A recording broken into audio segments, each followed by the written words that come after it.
Thank you. Thanks to Stop the War for inviting me. I visited Libya twice over the past 6 months of the crisis. The first time I was on a peace mission, and the second time I was a correspondent for Press TV, and I also did some reporting for Russia Today. I left just after the so-called fall of Tripoli, and I was there during that horrendous week of the fighting in Tripoli. Dan's I think really well contextualized how the war in Libya is a war on Africa, but I'd just like to add something. Dan mentions how NATO have been targeting over 100,000 soldiers in Libya, but there were also thousands of ordinary men and women. There were a lot of women who volunteered since the beginning of the crisis to defend their country, and they were armed by the government. And during that week in Tripoli when the fighting began, I witnessed how ordinary men and women took up the weapons that they had been trained to use during that 6 months to defend their country.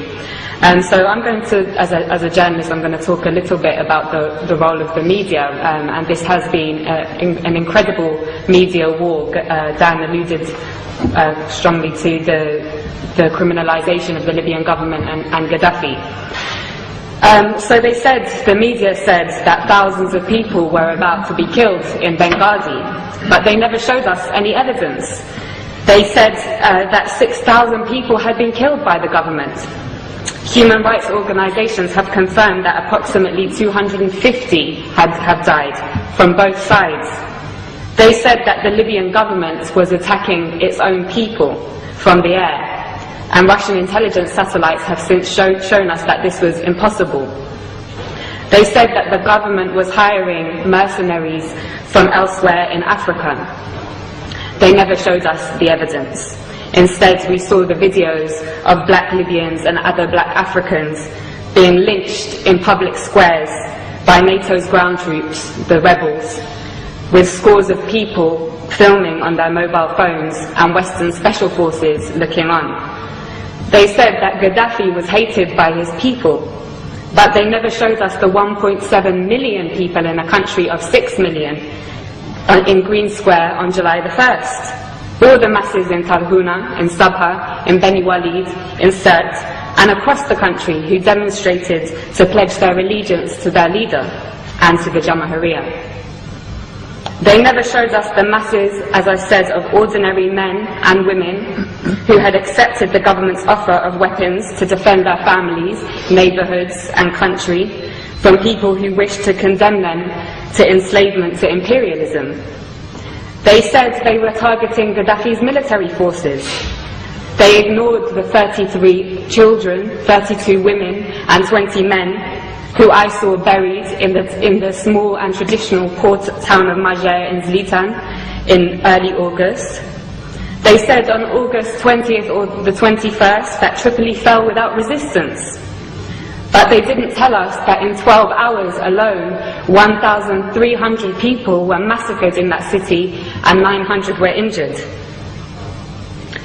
They said that Tripoli fell without resistance, and that Saif al-Islam had been arrested and captured, and that Gaddafi's compound Bab al-Ziza was taken by the rebels.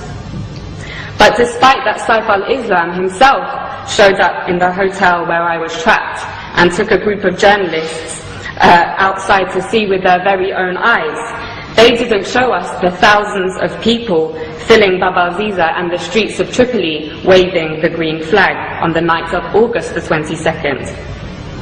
They said that Tripoli fell without resistance.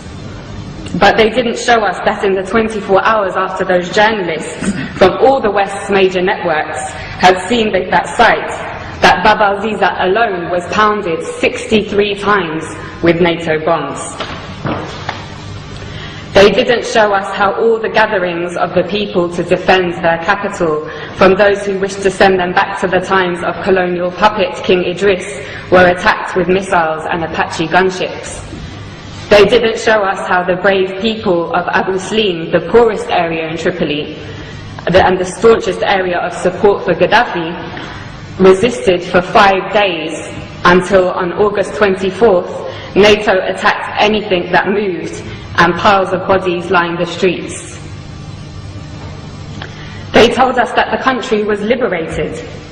6 weeks later, the rebels have conceded that they won't be able to move their headquarters to the capital.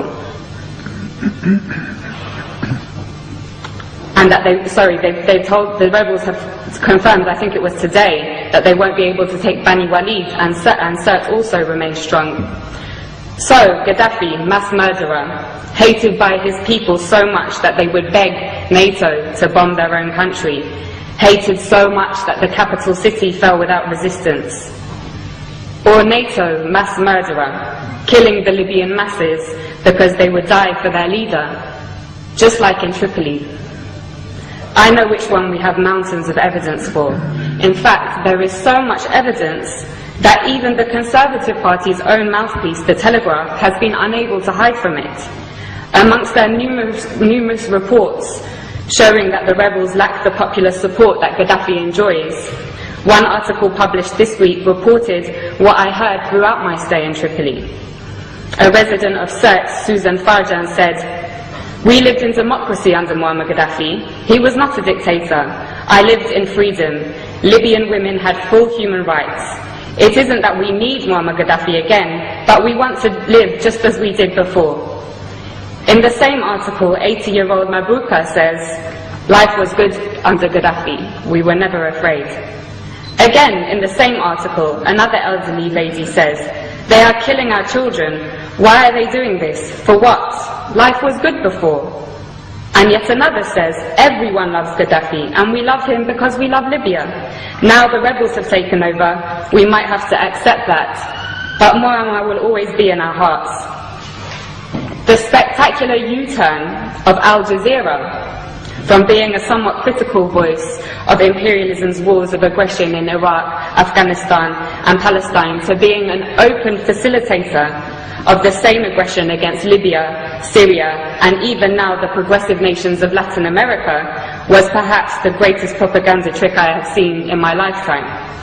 Co-opting the support of their faithful Arab viewers in the West, whose voices garnered particular prominence during the fashionable so-called Arab Spring, was an important move in order to get all progressive circles in the West to join in the essential criminalization of Gaddafi, when those very circles should have, in contrast, been elevating the status of the not-so-fashionable Libyan Jamahiriya and learning from it.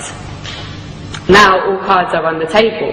Al Jazeera's Director General Wada Kanfar has resigned following the release of WikiLeaks cables, which revealed he has been taking orders from none other than the CIA.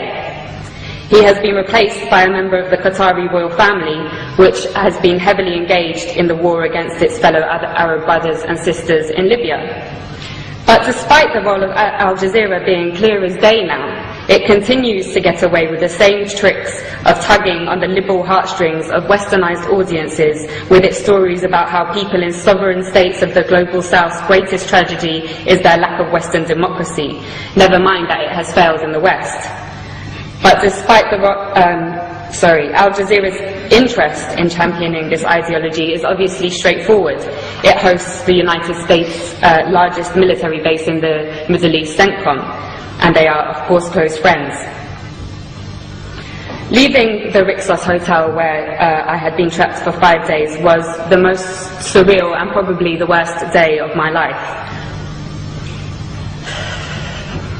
It was a bad day.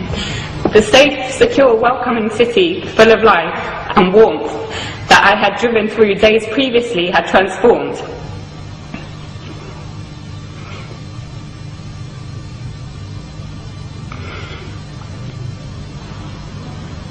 It lay in ruins, and you could not look in any direction without seeing guns or heavy weaponry.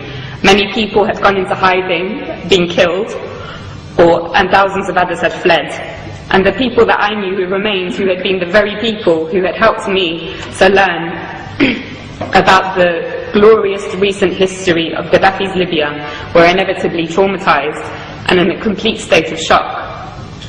Libya reached a point, as Dan said, of having the highest standard of living in Africa, a high level of literacy, universal healthcare and free university education, a high status for women, in society and the greatest degree of equality for the large black population in the whole of North Africa and the Middle East. Those 40 years of revolutionary achievements have now been reversed. And for what? A year ago, after crippling wars in Iraq and Afghanistan, and with the growing economic crisis of the imperialist nations, it seemed a remote possibility that the West would have the capacity to embark on another costly and embarrassing war. It seemed that the hegemony of the West was rapidly on its way out. But as Gaddafi's close brother Hugo Chavez said in his recent letter to the United Nations General Assembly, right now there is a very serious threat to global peace, he said. A new cycle of colonial wars which started in Libya with the sinister objective of refreshing the capitalist global system. End quote. He knows that his country will be targeted in that cycle, with the very same model that they used against Libya and are now using against Syria. In the absence of an effective anti-imperialist media that can challenge and preempt the tricks of imperialism through its global media, it is the role of all progressive people to champion the sovereign states of the global south, who, like Libya and Syria, are a thorn in the side of the West. Otherwise, they will be picked off one by one to add fuel to the dying fire of imperialism.